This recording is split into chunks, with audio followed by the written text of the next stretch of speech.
বাদলি মাথা তাও যে বাঁকা সিথা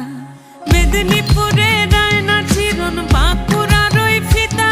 আর যতন করে বাঁধলি মাথা তাও যে বাঁকা সিথা